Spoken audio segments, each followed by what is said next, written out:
Olá pessoal, tudo bem com vocês? Aquele abraço.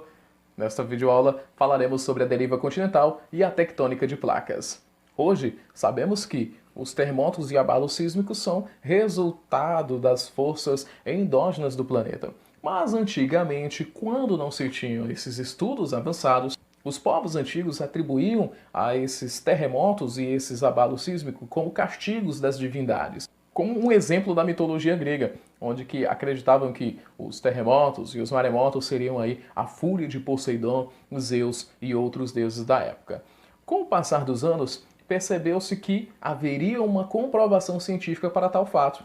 O cientista alemão Alfred Wegener foi fundamental no desenvolvimento de uma teoria que pudesse explicar algumas questões, como o surgimento das cadeias montanhosas, por exemplo. Wegener analisou que a costa leste sul-americana era perfeitamente encaixável na costa oeste africana, acreditando que esses continentes um dia já estiveram juntos. Outro fator que impulsionou a teoria de Wegener foram os fósseis de grandes répteis encontrados em terras sul-americanas e africanas, além da presença de rochas de mesmas características nesses dois continentes. Os estudos de Wegener se baseavam na hipótese de que todos esses continentes estiveram juntos no passado, formando um único bloco de terras denominado de Pangeia. Somente entre 1940 e 1950, com a descoberta da dorsal mesoatlântica, perceberam o surgimento de atividades vulcânicas e a formação de rochas mais recentes. Não era somente a crosta continental que se deslocava, mas também o assoalho oceânico. Isso comprovou que a deriva continental era imprecisa e essa teoria foi redefinida como tectônica de placas, dando embasamento científico à ocorrência das placas tectônicas. Mas o que são placas tectônicas? São imensos blocos de terras que estão em constante movimentação sobre o magma. Quando elas se movimentam, elas podem se chocar, como podem se afastar, ocasionando aí grandes tremores de terra, abalos sísmicos ou terremotos. A deriva continental ela vai trabalhar com a Pangeia sendo o primeiro continente, o continente de origem, sendo que todos os continentes estariam juntos em um único bloco de terras, denominado de Pangeia. Essas forças internas ocasionaram a ruptura desta Pangeia, que se dividiu em Laurásia e Gondwana. Perceba aí que nós vamos ter a Pangeia ainda completamente reunida há mais ou menos 225 milhões de anos, lá no período Permiano.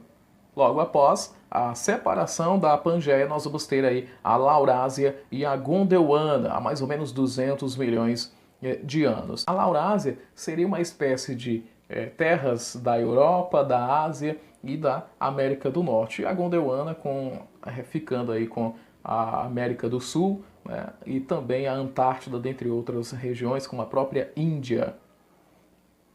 No período Jurássico, nós vamos ter aí a separação, portanto, da Laurásia e da Gondwana, dando contornos aí parecidos com o que nós temos hoje, e o surgimento da Eurásia, certo? A América do Norte.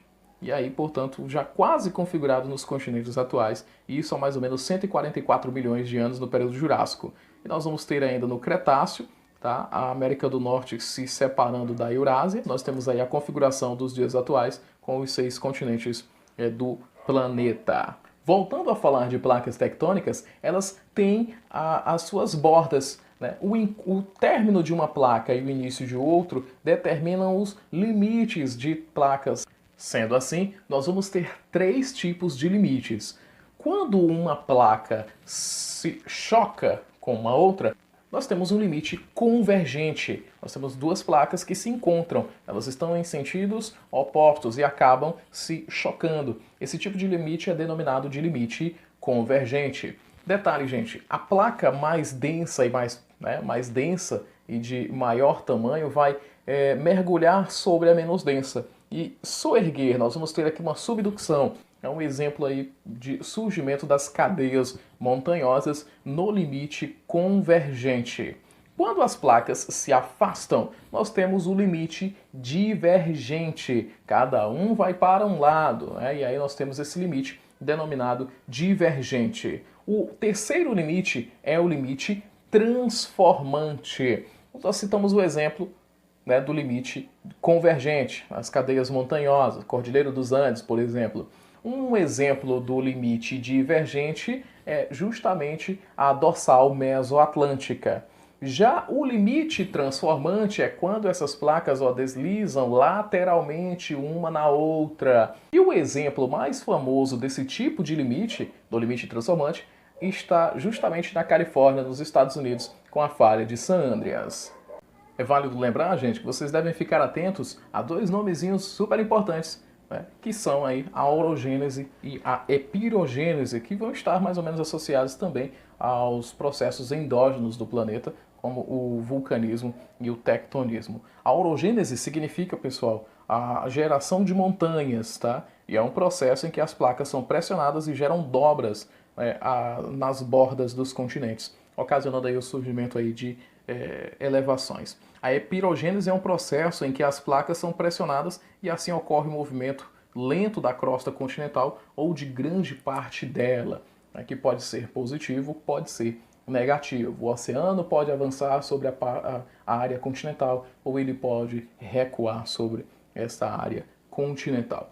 Bom, pessoal, para finalizar, vamos falar de terremotos e vulcanismo. O que são terremotos? São abalos sísmicos que ocorrem no interior das placas tectônicas ou no contato entre elas. Bom, gente, nas áreas de limite de placas sempre vai ocorrer, né, é muito comum os terremotos, assim como em consequência da atividade vulcânica. O vulcanismo é o nome dado a qualquer atividade vulcânica que pode ocorrer de forma contínua, pode demorar séculos ou ela pode ser inconstante ou irregular.